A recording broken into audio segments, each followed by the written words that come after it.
Baik, Assalamualaikum warahmatullahi wabarakatuh. Saya Iqbal Saputra ingin mempresentasikan presentasi masalah yang berjudul Masalah Penduduk Perkotaan. Satu, permasalahan kependudukan berkaitan dengan kuantitas dan kualitas penduduk. Sebagai berikut tiga aspek: kemiskinan, kesehatan, pengangguran. Kemiskinan merupakan ketidakmampuan seseorang untuk memenuhi kebutuhan material dasar berdasarkan standar tertentu.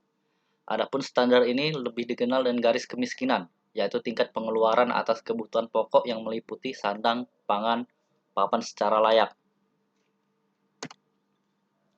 Upaya yang diterapkan untuk menanggulangi kemiskinan diantaranya meningkatkan sumber daya ekonomi yang dimiliki penduduk miskin. Misalnya, dengan mengoptimalkan pemanfaatan lahan pertanian yang sempit dengan intensifikasi pertanian, memberikan bekal keterampilan untuk mengolah barang-barang bekas di sekitarnya,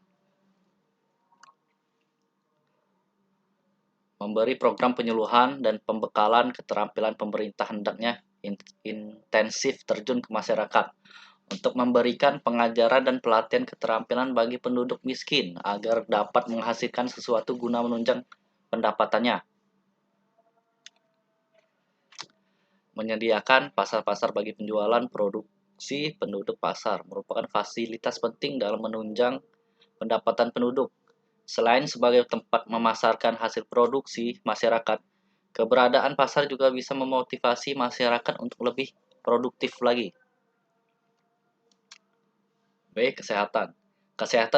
Kemiskinan akan berdampak pada kesehatan. Penduduk miskin cenderung memiliki pola hidup kurang bersih dan tidak sehat.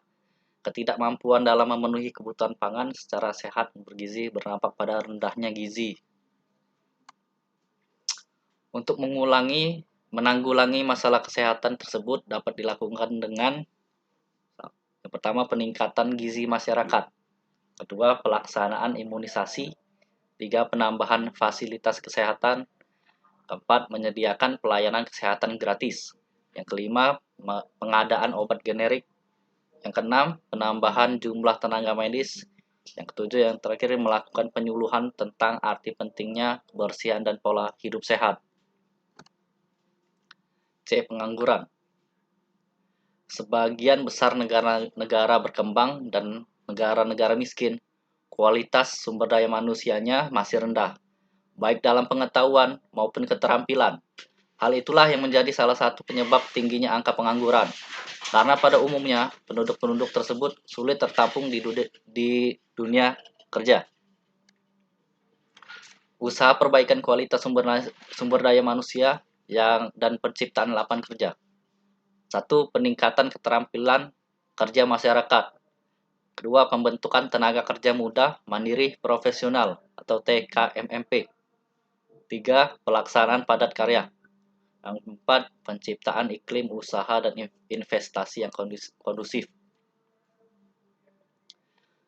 Dua, permasalahan pendudukan berkaitan dengan mobilitas penduduk.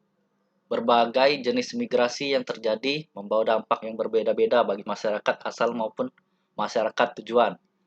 Maka ada dampak yang diakibatkan, yaitu pertama, berdampak positif dan negatif migrasi internasional. Yang dampak kedua, positif dan negatif migrasi nasional. Dampak negatif imigrasi internasional. Satu, masuknya budaya-budaya asing yang tidak sesuai. Seperti makin banyaknya orang asing yang masuk ke Indonesia, berarti makin banyak pula budaya yang masuk ke dalam Indonesia. Yang kedua, masuknya orang-orang asing yang bermasalah. Imigran-imigran yang masuk ke Indonesia tidak semuanya berniat baik. Ada kalanya beberapa di antara imigran tersebut mempunyai tujuan yang tidak baik, seperti mengedarkan narkoba dan menjual barang-barang ilegal. Dua, dampak negatif adanya emigrasi dan cara penanggulangannya. Satu, keengganan orang-orang Indonesia di luar negeri untuk kembali ke Indonesia. Banyak orang Indonesia yang bekerja di luar negeri enggan untuk kembali ke Indonesia. Mereka beralasan bahwa upah pekerja di luar negeri lebih tinggi dibanding dengan upah kerja di Indonesia. Dua, rusaknya citra Indonesia di mata negara lain. Rusaknya citra Indonesia di mata negara lain disebabkan oleh ulah orang-orang Indonesia di negara lain yang tidak bertanggung jawab, seperti melakukan tindakan kejahatan di negara lain, buron yang lari ke negara lain, dan lain-lain. 3. Dampak negatif adanya transmigrasi dan cara menanggulangi. 1. Memerlukan banyak biaya. Program transmigrasi terutama yang bukan swakarya sah memerlukan banyak biaya. Biaya tersebut untuk memberangkatkan sejumlah transmigran dan pembukaan lahan baru. 2. Sering timbulnya konflik antar masyarakat. Masyarakat setempat, khususnya masyarakat tujuan transmigrasi yang berada di pedalaman sangat sulit menerima pendatang baru. Apalagi mereka menganggap bahwa transmigrasi mengambil lahan garapan mereka. 4. Dampak urbanisasi dan upaya penanggulangannya. 1. Dampak negatif urbanisasi bagi kota.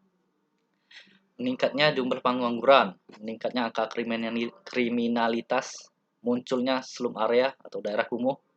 Yang kedua, dampak negatif bagi desa. Tenaga terampil di desa berkurang karena berpindah ke kota. Penduduk desa yang bersekolah di kota umumnya enggan kembali ke desa. Tenaga yang tertinggal di desa umumnya orang-orang tua yang sudah tidak terampil dan tidak produktif lagi.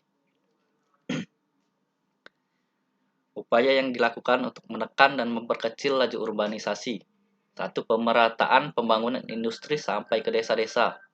2. Pembangunan infrastruktur jalan ke desa-desa sehingga memperlancar hubungan desa dan kota. Yang ketiga, mengoptimalkan usaha pertanian sehingga tingkat pendapatan masyarakat desa tinggi. 4. Pembangunan fasilitas umum di desa seperti listrik, puskesmas, sekolah, pasar, dan lain-lain. Oke, terima kasih. Sekian presentasi saya. Pak, mohon maaf kalau ada salah-salah. Kepada Allah saya mohon ampun. Assalamualaikum warahmatullahi wabarakatuh.